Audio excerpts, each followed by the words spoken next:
والسلام على سيدنا ومولانا محمد المصطفى وعلى آله وأصحابه وأهل بيته وعلماء ملته أهل التقى. أما بعد فأعوذ بالله من الشيطان الرجيم. بسم الله الرحمن الرحيم. قل يا عبادي الذين أسرفوا على أنفسهم لا تقنطوا من رحمة الله صدق الله العظيم. قادری کر قادری رکھ قادریوں میں اٹھا قدر عبد القادر قدرت نما کے واسطے. حضرات گرامی وقار، ہم اس وقت عرس سرکار حجت الاسلام کی برکتیں، سعادتیں، خوشبختیاں حاصل کر رہے ہیں. اللہ تعالی ہم سب کی حاضری کو بارگاہ سرکار حجت الاسلام میں بطفیل سرکار تاج شریعت قبول فرمائے. مجھ سے پیشتر آپ نے جماعت اہل سنت کے قدیم عالم دین اور زبردست پاسبانی مسلکی اعلیٰ حضرت حضور سیف رضا حضرت علامہ مولانا عبد المصطفیٰ صاحب قبلہ اور ان کے بعد جماعت جامعۃ الرضا کے موقر استاذ اور جماعت رضائے مصطفیٰ کے مبلغ حضرت علامہ مولانا مفتی شکیل صاحب قبلہ کی شاندار گفتگو سماعت کی. ان دونوں حضرات کو سننے کے بعد میں یہ فیصلہ نہیں کر پا رہا ہوں کہ حضرت علامہ عبد المصطفیٰ ردولوی صاحب نے اپنے سفر کو جہاں چھوڑا ہے اس کو مکمل کر دوں، یا حضرت علامہ مفتی شکیل صاحب نے اپنا سفر جہاں چھوڑا ہے اس کو مکمل کر دوں، یا پھر ایک نئے سفر کا آغاز کروں. بہرحال میں یہ چاہتا ہوں کہ ان حضرات نے جو کچھ کہا ہے، بار بار کہہ رہا ہوں موبائل ضبط ہو جائے گا، والنٹیئر کو اوپر بھیج رہا ہوں. بھائی وقت کم ہے تقریر میں، اب آپ اس طرح کی حرکتیں کریں گے تو وقت جائے گا نا. ایک بار سمجھا دیا، کبھی تو فطرت کے خلاف کر لیا کرو. جس بارگاہ میں آئے ہو فیض نہیں ملے گا آپ کو. پھر یہ جلال اگر ادھر آ گیا نا تو فیض نہیں ملے گا. جو زندگی بھر اس کا رد کرتے رہے، اب انہی کی بارگاہ میں اتنی بڑی جسارت کر رہے ہیں، تو کم سے کم آپ کو سمجھنا چاہیے. بار بار کہا جا رہا ہے موبائل جیب میں رکھیے، اپنے ذہن و دماغ میں محفوظ کیجیے، اپنی میموری میں محفوظ کیجیے. حضرت علامہ عبد المصطفیٰ ردولوی صاحب قبلہ فرما رہے تھے سادات اور علماء کے درمیان جو ربط و ضبط اور محبت تھی، انہوں نے ان کا ہاتھ چوما. سچی بات یہ ہے کہ آج کے دور میں بھی علماء اور سادات کا باہمی تعلق اور رشتہ رہے تو سنیت کا بہت بڑا کام ہو سکتا ہے. سادات علماء کی قدر کریں اور علماء سادات کی قدر کریں. اعلیٰ حضرت امام اہل سنت سے پوچھا گیا عالم کا مقام بڑا ہے کہ سید کا؟ تو میرے امام نے فرمایا مطلقاً مجملاً تو مقام عالم ہی کا بڑا ہے، مگر فرق یہ ہے کہ عالم کی جو خوبی ہے وہ وصفی ہے اور جو سید کی خوبی ہے وہ ذاتی ہے. مگر اعلیٰ حضرت امام اہل سنت نے دونوں کا مقام و مرتبہ بیان کیا. اور یاد رکھیں کہ یہ سلسلہ سادات اور اہل بیت اور علماء اکرام کی باہمی محبت کا رشتہ اور باہمی تعلقات کا سلسلہ بہت قدیم ہے. آپ کو معلوم ہوگا کہ جب سیدنا امام اعظم ابو حنیفہ رضی اللہ تعالی عنہ سراج الامہ کشف الغمہ، جن کے لیے سرور کائنات صلی اللہ تعالی علیہ وسلم نے بشارت دی اور فرمایا لو کان العلم عند الثریا لتناولہ ابناء فارس، یہ امام اعظم ابو حنیفہ جو زندگی بھر دین و سنیت کا کام کرتے رہے، کسی نے ایک سید زادے جن کو زمانہ امام باقر رحمت اللہ تعالی علیہ کہتا ہے، حضرت امام باقر رضی اللہ تعالی عنہ کو بتا دیا کہ یہ ایک بندہ ہے جس کا نام نعمان ابن ثابت ہے، یہ اپنے قیاس کو آپ کے نانا کی شریعت میں بڑا دخل دیتا ہے۔ حضرت امام اعظم ابو حنیفہ مدینہ شریف گئے، مسجد نبوی شریف میں بیٹھے تھے، حضرت امام باقر کو پتا چلا کہ وہ بھی آئے ہیں۔ آپ نے ان کو بلوایا اور بلوا کر کہا میرے نانا کی حدیث کو چھوڑ کے اپنی عقل سے کام کرتے ہو۔ آپ نے دیکھیے یہاں دونوں کی محبت اور دونوں کا پیار دیکھیں۔ اگر سادات دیکھ رہے ہیں کوئی عالم دین و سنیت کا مضبوط کام کر رہا ہے تو اس سے حسد کرنے، جلنے اور تکلیف اور اس کو درد پہنچانے کی ضرورت نہیں ہے، بلکہ اس کو سینے سے لگانے کی ضرورت ہے۔ اسی طریقے سے اگر علماء دیکھتے ہیں کہ کوئی سید مسلک اعلیٰ حضرت کا کام کر رہا ہے تو اس کے پیچھے پڑنے کی ضرورت نہیں، اس کے ساتھ الجھنے کی ضرورت نہیں، اس کی بھی قدر کی جائے۔ اس طریقے سے دونوں کا سنگم ہوگا اور سنیت کا بڑا کام ہوگا۔ حضرت امام اعظم ابو حنیفہ رضی اللہ تعالی عنہ نے سیدنا امام باقر کی بارگاہ میں حاضری دی، اور انہی کے بیٹے امام جعفر صادق ہیں جن کی بارگاہ میں امام اعظم رہے۔ آپ نے خود فرمایا تھا میری زندگی میں اگر امام جعفر صادق کے پاس یہ 2 سال جو گزارے ہیں اگر یہ نہ ہوتے تو نعمان ابن ثابت ہلاک ہو گیا ہوتا۔ کسی نے پوچھا تھا سرکار آپ کی زندگی کتنی ہے، آپ کی عمر کتنی ہے؟ آپ نے فرمایا 2 سال ہے۔ پوچھنے والا حیرت میں پڑ گیا، فرمایا میں 19 سالوں کو شمار کرتا ہوں جو میں نے مصطفیٰ کے لخت دیگر حضرت امام جعفر صادق کی بارگاہ میں گزارے ہیں، جنہوں نے سرکار تاج شریعت کے قریب رہ کر کے اپنا وقت کاٹا ہے۔ وہ بھی اس بات کو کہہ سکتے ہیں ہماری زندگی میں قیمتی لمحات وہی ہے جو سرکار تاج الشریعہ کی بارگاہ میں گزارے ہیں۔ سبحان اللہ۔ حضرت امام اعظم ابو حنیفہ کہنے لگے سرکار کچھ باتیں ہیں میں عرض کرنا چاہتا ہوں۔ حضرت امام اعظم نے پوچھا ایک بات بتائیں، عورت کو حیض آتا ہے، حالت حیض کے اندر نماز چھوڑے گی، نماز چھوڑ دے گی، روزہ بھی چھوڑ دے گی، لیکن قضا کس کی جائے گی، روزے کی کہ نماز کی؟ سیدنا امام اعظم ابو حنیفہ کے سوال پر حضرت امام باقر نے فرمایا وہاں پر قضا صرف روزوں کی ہونا ہے۔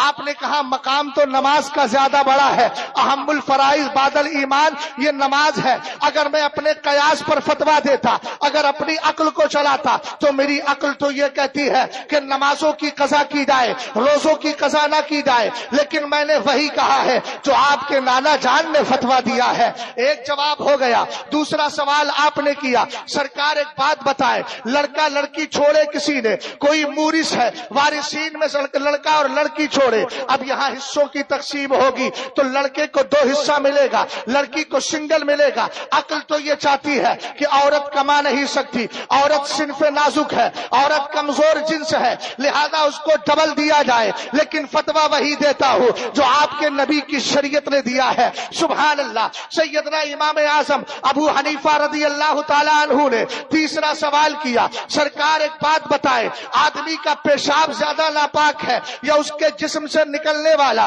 منی کا قطرہ زیادہ ناپاک ہے؟ آپ نے فرمایا پیشاب میں نجاست زیادہ ہوتی ہے۔ کہا عقل یہ چاہتی ہے آدمی 10 بار پیشاب کرے تو 10 بار غسل کرے، لیکن فتویٰ وہی دیتا ہوں جو مدینے کے تاجدار نے دیا ہے۔ اب یہاں سے بریلی شریف کے اس پاکیزہ ممبر سے اور سرکار تاج شریعت کی بارگاہ سے ہندوستان کے سارے سادات اور ہندوستان کے سارے علماء سے عرض کروں گا، چونکہ یہاں تم کمپٹیشن اور مقابلہ سادات میں بھی ہے، علماء میں بھی ہے، میں کسی ایک پہلو پر بات نہیں کر رہا ہوں، اس لیے کہ بتقاضۂ بشریت خرابیاں سب میں آ جاتی ہے۔ تعظیم و تکریم ہم سب کو ملحوظ خاطر رکھنا چاہیے۔ بہرحال ایک جملہ عرض کر رہا ہوں، اگر سادات کو دکھتا ہے کوئی عالم مسلک کا کام کر رہا ہے تو اس کے پیچھے پڑنے کی ضرورت نہیں، اس کو سیدھے سے لگائے، اس کی قدر کرے، اس لیے کہ جس دن یہ رد کرنے والے مسلک کی بولی بولنے والے جس دن کائنات سے ختم ہو جائیں گے. قسم خدا کی پھر سنیت کی بہاریں کہاں سے لاؤ گے؟ تمہارے ہاتھوں پہ مرید کون ہوگا؟ تمہیں اپنا پیر کون مانے گا؟ خانقاہوں میں حاضری کون دے گا؟ اور اسی طریقے سے علماء سے کروں گا. یہ سادات اکرام اگر مذہب و مسلک کی بات کرتے ہیں، مسلک اعلیٰ حضرت کا کام کر رہے ہیں، تو پھر ان کو کام کرنے دیا جائے. بلا وجہ چھوٹی چھوٹی باتوں پر اختلافات کو سامنے رکھا جائے.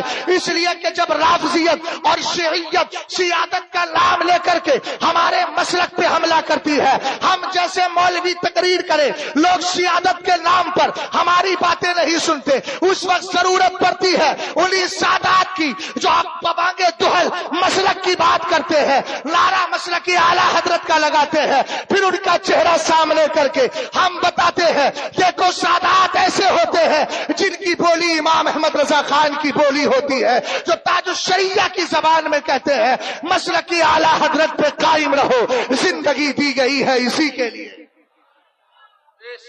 سمجھ میں آئی بات؟ یہ دو چیزیں رہیں انشاءاللہ کام ہوگا. حضرت علامہ شکیل صاحب سرکار حجت الاسلام کے فتوی کی روشنی میں استغاثہ، جس کو استعانت بالغیر بھی کہتے ہیں، استغاثہ دو طرح کا ہوتا ہے، استغاثہ قولی، استغاثہ فعلی. علامہ شکیل صاحب جمال بھری نظروں سے آپ دیکھیں گے انشاءاللہ بہت کچھ نظر آئے گا. ہاں سب مدر محبت سے بولیں ذرا سبحان اللہ.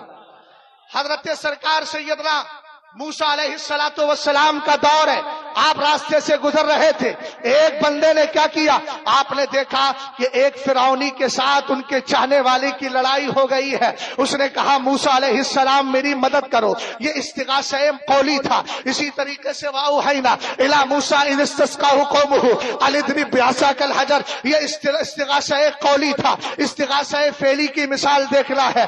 آپ 13ویں پارے کو کی تلاوت کیجیے. حضرت یوسف علیہ السلام کو پتا چلا میرے والد حضرت یعقوب کی بینائی چلی گئی ہے. آپ نے کہا تھا اذهبوا بقمیصی ھذا فالقوه علی وجهی ابی یاتی بصیرا. وہ گئے اور جا کر کہا یہ قمیص لے جاؤ میرے والد کے چہرے پر ڈال دینا. فلما ان جاء البشیر القاه علی وجهه فارتد بصیرا. خوشخبری لے کر کے آنے والا آیا اور آ کر اس نے حضرت یوسف کی قمیص کو حضرت یعقوب کے چہرے پر ڈال دیا. بینائی واپس آ جاتی ہے. اس کو استغاثہ فعلی کہا جاتا ہے. وہ استغاثہ قولی کی مثال تھی. ہم کہتے ہیں یار اگر ہم اعلیٰ حضرت کی بات کریں، پوری کتاب میرے امام نے لکھی ہے برکات الامداد لأہل الاستمداد. میرے امام نے دوسری کتاب لکھی انوار الانتباہ فی حل ندائی یا رسول اللہ. بڑی پیاری حدیث ذکر فرمائی ہے. سرور کائنات فرماتے ہیں اذ عدل احدکم عولا وہو بارض لیس اذ عدل احدکم الشیء وہو بارض لیس بها انیس. اے سرکار علیہ السلام فرماتے ہیں اگر کسی کا کوئی سامان غائب ہو جائے اور وہ ایسی جگہ میں ہے جہاں کوئی مدد کرنے والا نہیں ہے تو پھر کیا کرے؟ میرے نبی نے فرمایا فَلْيَقُلْ يَا عِبَادَ اللَّهِ أَعِينُونِي. اہل علم کی خاص توجہ چاہوں گا. حدیث پڑھ رہا ہوں دل سے، سنا بھی اس کو دل سے جائے، انشاءاللہ برکتیں مکمل ہو جائیں گی. ذرا تبرک کے لیے راستہ خالی کر دے، کہیں ایسا نہ ہو آپ کے سروں پر سب آ جائے اور وقت سے پہلے ہی زمین پر گر جائے. اس لیے آپ تھوڑی کیفیت کو درست رکھے. غور فرمائیے گا. سرور کائنات نے فرمایا فَلْيَقُلْ يَا عِبَادَ اللَّهِ أَعِينُونِي. حضرت علامہ شکیل کہہ رہے تھے یہ بد عقیدہ دیوبندی مولوی کہتے ہیں نبی سے استغاثہ کرتے ہو، یہ جائز نہیں ہے. ہم نے کہا جب سامان غائب ہوا تھا عقل یہ چاہتی تھی وہ خدا کی بارگاہ میں سجدہ ریز ہوتا، لیکن نبی نے ایک بار نہیں تین بار فرمایا فَلْيَقُلْ يَا عِبَادَ اللَّهِ أَعِينُونِي فَلْيَقُلْ يَا عِبَادَ اللَّهِ أَعِينُونِي یا عباد اللہ اعینونی. اس کو چاہیے کہ وہ یہ کہے اے اللہ کے بندوں میری مدد کرو، اے اللہ کے بندوں میری مدد کرو. حدیث کا پہلا جملہ ذرا غور کریں وَهُوَ بِأَرْضٍ لَيْسَ بِهَا أَنِيسٌ. ایسی زمین میں ہے جہاں کوئی مددگار نہیں ہے، مونس و غمخوار نہیں ہے، یارو مددگار نہیں ہے. ارے جب ہے ہی نہیں تو یہ پکار کس کو رہا ہے، یہ مدد مانگ کس سے رہا ہے؟ سرور کائنات نے ارشاد فرمایا فَإِنَّا لِلَّهِ عِبَادًا لَا يَرَاهُمْ. سرکار فرماتے ہیں دراصل معاملہ یہ ہے، مولانا ندیم صاحب غور کیجئے گا. سرکار فرماتے ہیں دراصل معاملہ یہ ہے اللہ کے کچھ ایسے بندے ہیں جن کو حضرات رجال الغیب کہا جاتا ہے. ایسے بندے ہیں جو نظر تو نہیں آتے لیکن جب مدد مانگی جاتی ہے تشریف لے کر کے آ جاتے. اور بھیا استعانت آج کے دور کا مسئلہ تھوڑی ہے، یہ تو تابعین طبع تابعین میرے مصطفیٰ کے دور میں بھی ہوا ہے۔ حضرت علی کی روایت موجود ہے، کہتے ہیں سنیے، جاء اعرابی بعدما دفنا رسول اللہ صلی اللہ تعالی علیہ وسلم بثلاثۃ ایام، کہتے ہیں حضور علیہ السلام کے وصال کو 3 دن ہوئے تھے، ہم حضور کو دفن کر کے فارغ ہوئے تھے، دیہات کا رہنے والا ایک صحابی آ گیا۔ سبحان اللہ، یار صحابہ کے نام پہ مسئلہ کرو۔ سبحان اللہ، سبحان اللہ، بڑی بابرکت ذاتیں ہیں صحابہ کی، بڑی بابرکت ذاتیں ہیں اہل بیت۔ ادھر دیکھیں ادھر دیکھیں، وہ جو آ رہے ہیں وہ آپ ہی کی شکل و صورت کے ہیں، وہ میری ہی شکل و صورت کے ہیں، بیٹھے رہیے، توجہ ہے، آگے بڑھوں، محبت سے ذرا بولو تو صحیح۔ 1947 میں تمہاری کمزور آوازیں ہوتی تو ہندوستان کیسے آزاد ہوتا؟ وہ تو مضبوط آوازیں تھی تو ہندوستان آزاد ہو گیا۔ کیا بات ہے، غور فرمائے علامہ شکیل صاحب، آپ ہی کے سفر کی تکمیل کر رہا ہو، اب جہاں تک ہو جائے وہاں تک انشاءاللہ مکمل ہو جائے گا۔ حضرت امام عتبی رضی اللہ تعالیٰ عنہ کو سنیے گا، ہم نے کہا اگر اعلیٰ حضرت کا حوالہ دے، پہلے حضرت علی والی روایت سنے۔ حضرت علی فرماتے ایک دیہاتی آیا اور آنے کے بعد کیا کرتا ہے، فرما بنفسہ علی القبر وحسرا من راسہ وحسا من التراب علی راسہ، آیا آنے کے بعد حضور کی قبر انور سے چپٹ جاتا ہے، اور چپٹنے کے بعد سرکار کی قبر انور کی خاک پاک کو، وہ خاک جس خاک نے مقابلہ کیا ہے عرش اعظم سے، وہ خاک جس کو زمانہ رشک جنت کہتا ہے، اسی خاک پاک کو لیا، سر پہ ڈال لیا، اور ڈالنے کے بعد قرآن کی تلاوت کرتا ہے اور کہتا ہے سمعت اللہ تبارک و تعالی یقول، میں نے اللہ کو فرماتے ہوئے سنا ہے۔ رب کہتا ہے ولو انہم اذ ظلموا انفسہم جاؤوک فاستغفروا اللہ واستغفر لہم الرسول لوجدوا اللہ تواب الرحیم، کہتا ہے اللہ نے کہہ دیا ہے اگر گناہ ہو جائے، جانوں پہ ظلم کر لو تو میرے محبوب کی بارگاہ میں آ جاؤ۔ مجھے اعلیٰ حضرت کا بڑا قیمتی جملہ یاد آتا ہے، کیونکہ طالبان علوم نبویہ یہاں موجود ہے، آپ نے محال عادی بھی سنا ہوگا اور محال عقلی بھی سنا ہوگا۔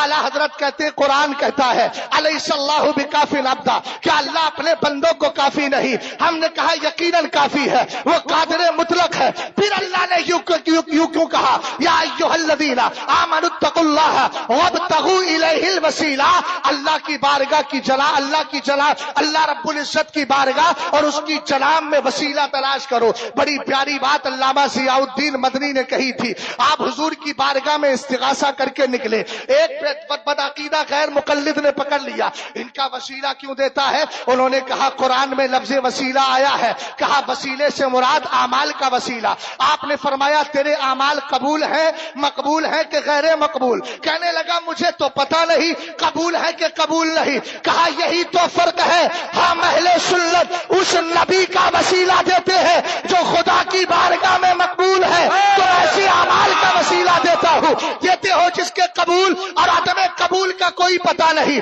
اور میرا نبی کیسا مقبول؟ اللہ نے فرمایا وما خلقت خلقا اکرم علی من، اے محبوب پہلے تجھ سے زیادہ عزت والی مخلوق پیدا ہی نہیں کی ہے۔ بریلی کا امام کہنے لگا زہے عزت ہو اطلاع محمد، کہ ہے زیر حق، کہ ہے عرش حق زیر پائے محمد، زندہ باد زندہ باد، نعرہ تکبیر، نعرہ رسالت، عرس حامدی۔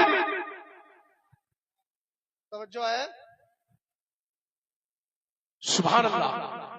آمد حفیظ حضور تاج الشریعہ، آمد امانت حضور تاج الشریعہ، آمد یاد حضور تاج الشریعہ، آمد محبوب حضور تاج الشریعہ، آمد حضور تاج الشریعہ، آمد عطائے حضور تاج الشریعہ، آمد جلوہ حضور تاج الشریعہ، آمد دعائے حضور تاج الشریعہ، آمد کرامت حضور تاج الشریعہ، آمد جان حضور تاج الشریعہ، آمد خلیفہ حضور تاج الشریعہ۔ حضرت علامہ حسام محمد رضا صاحب قبلہ جلوہ بار ہے، ادب کے ساتھ بیٹھے اور حضرت کا خطاب سماعت فرمائیں۔ وہ ذات آپ کے سامنے آ گئی جس سے سرکار تاج الشریعہ بڑی محبت فرماتے تھے اور فرماتے ہیں۔ اس سے بڑا جملہ میرے پاس اور نہیں مل پائے گا۔ جس سے محبت ہوتی ہے پھر اس کو سب کچھ دے دیا جاتا ہے۔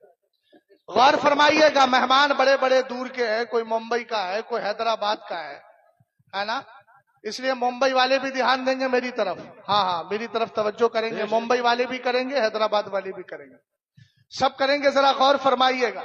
میری سماعت دور، میری زبان کا جو تذکرہ ہے وہ دور تک چلا جائے، بھائی اس کو یار چھوڑ دو، فری کر دو، اس کو کیوں قید کر لیا ہے؟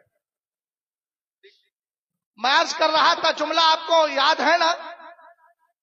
چلو ابن کثیر سے پوچھتے ہیں، تو فکر کے اعتبار سے خراب تھا، ابن تیمیہ کا ساتھ دینے والا تھا، اس مسئلے میں تیرا کیا نظریہ ہے؟ وہ کہتا ہے حضرت امام عتبی رضی اللہ تعالیٰ عنہ ایک بزرگ عاشق مصطفیٰ ہیں، ایک دن سرکار کی بارگاہ میں بیٹھے ہیں، کہتے ہیں کنتو جالسن عند قبر النبی صلی اللہ تعالیٰ علیہ وسلم، فرماتے ہیں میں سرکار کی بارگاہ میں بیٹھا تھا، ایک دیہاتی آیا، آنے کے بعد کہنے لگا اے میرے آمد حضور ہما میں مل۔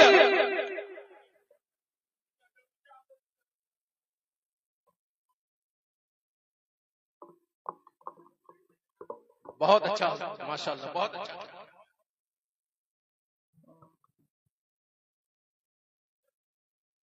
غور فرما رہے،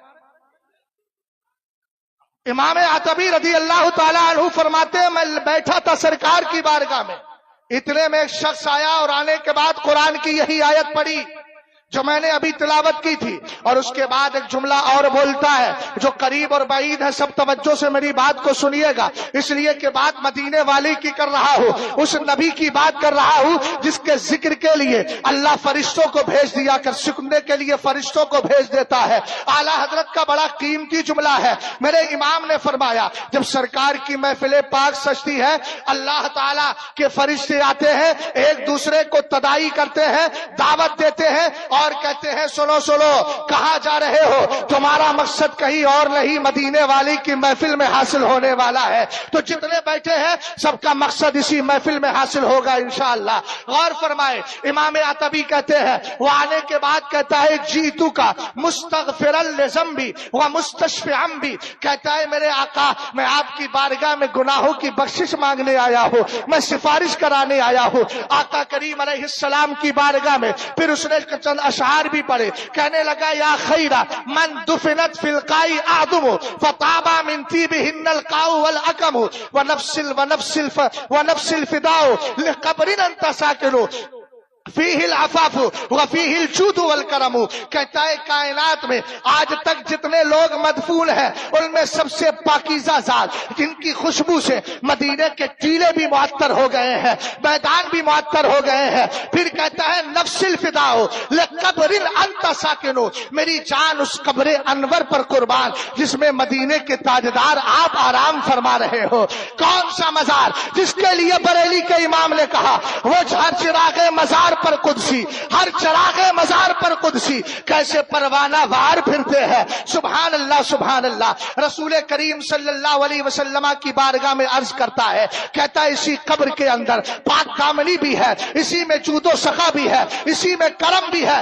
رسول کریم کے عاشق امام عتبی کہتے ہیں غلبتنی عینیا، اتنے میں مجھے نیند آ جاتی ہے، میں کیا دیکھتا ہوں کہ سرور کائنات صلی اللہ تعالی علیہ وسلم خام میں تشریف لائے، اور لانے کے بعد آپ نے فرمایا اے انحد یا عتبی، اے عتبی سونے کا وقت نہیں ہے، ذرا بیدار ہو جاؤ، الحق بالعرابی، اور جاؤ ذرا اس دیہاتی کے پاس چلے جاؤ، وبشرہ ان اللہ تبارک و تعالی قد غفر لک، اور جا کر کے بشارت دے دو اللہ نے تجھے بخشش کا پروانہ عطا فرما دیا ہے۔ پتہ چلا اس زمانے سے لے کر آج تک، دور صحابہ سے لے کر آج تک، حضرات انبیاء ہو، حضرات اولیاء ہو، اللہ کے مقرب بندے ہو، سب کی بارگاہوں سے مدد مانگی جا سکتی ہے اور مانگی جاتی ہے، مدد ملا بھی کرتی ہے الحمدللہ۔ بس یہی بات کو اختتام کے حوالے کرتے ہوئے ایک روایت جو ایک عبارت اعلیٰ حضرت امام اہل سنت رضی اللہ تعالی عنہ نے جو میزان الشریعت الکبری امام عبد الوہاب شارانی کے حوالے سے ذکر کی ہے، حضرت علامہ شکیل نے قاضی ثناء اللہ پانی پتی کی فارسی والی عبارت پیش کی تھی، اسی کی ترجمانی میں کر رہا ہوں۔ حضرت امام عبد الوہاب شارانی کہتے ہیں ان ائمۃ الصوفیاء والفقہاء یشفعون فی مریدیہم، فرمایا سنو سنو، یہ جو حضرات فقہا ہے، حضرات حضرات صوفیہ ہے یہ اپنے مریدوں کی سفارش بھی کریں گے، اور فرمایا وَيُلَاحِظُونَ عَهْدَهُمْ عِنْدَ طُلُوعِ رُوحِهِ وَعِنْدَ سُؤَالِ مُنْكَرٍ وَنَكِيرٍ وَعِنْدَ الْحِسَابِ وَالصِّرَاطِ وَالْمِيزَانِ وَلَا يَغْفَلُونَ عَنْهُمْ فِي مَوْقِفٍ مِّنَ الْمَوَاقِفِ كُلِّهَا۔ سبحان اللہ، اسی کو ذرا ذہن و دماغ میں رکھیے گا۔ آپ نے فرمایا سنو، جو حضرات اولیاء ہے پیر اسی لیے درست بنانا چاہیے، الٹے سیدھے پیروں کو اختیار کرنے سے خود اپنے ہی پیروں میں کلہاڑی مار دی جائے گی، پیر تو نہیں ملے گا، البتہ پیر آپ کا خود الٹا اور بیکار ہو جائے گا، کسی لائق نہیں رہے گا۔ فرمایا اعلی حضرت امام اہل سنت نے، امام عبد الوہاب شارانی فرماتے ہیں یہ جو حضرات اولیاء ہے یہ اپنے مریدین کے انتقال کے وقت بھی تشریف لاتے ہیں، سبحان اللہ، اور اتنا ہی نہیں، منکر نکیر کے سوال کے وقت بھی تشریف لاتے ہیں، حساب کے وقت بھی تشریف لائیں گے، اور میزان عمل کے وقت بھی آئیں گے، پل صراط کے وقت بھی آئیں گے۔ کسی لمحے اور کسی محاذ پر اپنے مریدوں کو چھوڑیں گے نہیں۔ ہم خوش نصیب ہیں، ہم نے جس کے ہاتھ پر بیعت کی ہے وہ مرشد اتصال ہی نہیں، وہ مرشد ایصال بھی ہے، اور اس کی بارگاہ سے اگر کوئی چل کر کے راہ سلوک طے کرے گا، میرا وجدان بولتا ہے میرا مرشد اس کو بارگاہ تک پہنچا دے گا، اور اس بارگاہ تک جائے گا جہاں جا کر یہ کہے گا با خدا خدا کا یہی ہے در، نہیں اور کوئی مفر مکر، جو وہاں پہ ہو یہی آ کے ہو، جو یہاں نہیں تو وہاں نہیں۔ استغفر اللہ ربی من کل ذنب واتوب الیہ۔ السلام۔